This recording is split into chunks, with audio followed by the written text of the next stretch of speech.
আজকে আপনাদের সাথে একটা লাউর রেসিপি শেয়ার করব। গরমকালে তো যা সবাই জানেন লাউ খাওয়া কতটা উপকারী। লাউ খেতে খুব ভালোও লাগে।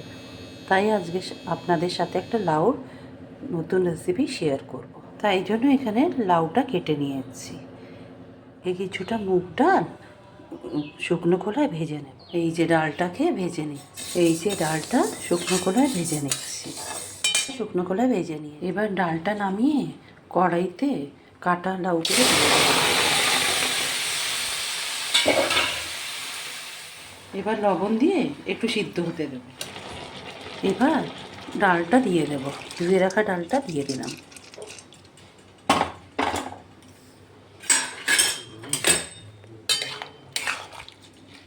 এর সাথে লাউটা আর কিছুক্ষণ সিদ্ধ। দেখুন ডালের সাথে লাউটা ভালোই সিদ্ধ হয়ে যাচ্ছে। এবার একটা বাটিতে এবার কিছুটা বড়ি ভেজে নেব আর কিছুটা তেলের মধ্যে মেথি ফোড়ন দেব,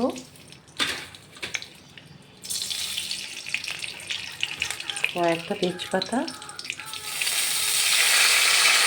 আর কয়েকটা শুকনো লঙ্কা কাঁচা লঙ্কা তুলে দিয়ে দেব। আদা কাঁচা লঙ্কা বাটা দিয়ে দিলাম। শুকনো লঙ্কা তেজপাতাটা যখন ভাজা ভাজা হয়ে গেল, আদা আর কাঁচা লঙ্কা বাটাটা দিয়ে দিলাম। এই তেলে গরম তেল হয়ে গেল যখন, শুকনো লঙ্কা মেথি ফোড়ন কাঁচা লঙ্কা তেজপাতা আদা আর কাঁচা লঙ্কা বাটা দিয়ে দিলাম। পরে দেখবেন যখন খুব সুন্দর একটা গন্ধ বেরোচ্ছে তখন, আর আদাটাও একটু ভাজা ভাজা হয়ে যাচ্ছে, তখন লাউগুলো দিয়ে দেবো। লাউ আর ডালটা ভাজা করা ছিল। তারপরে কয়েকটা কাঁচা লঙ্কা ছড়িয়ে দিলাম আর হলুদ দিয়ে দিলাম। এরপর কুচনো ধনেপাতা দিয়ে একটু নাড়াচাড়া। লবণ একটু কম ছিল বলে একটু লবণ দিয়ে নিলাম আর একটু চিনি ছড়িয়ে দিলাম আর একটু ভাজা জিরের গুঁড়ো দিয়ে দিলাম। তারপরে একটু নাড়াচাড়া করে একটু পুরনো নারকেল ছড়িয়ে দেব।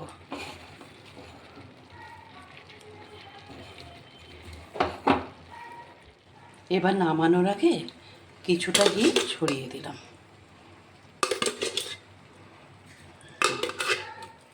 এই যে গরমকালে লাউর একটা দারুণ সুস্বাদু রেসিপি তৈরি।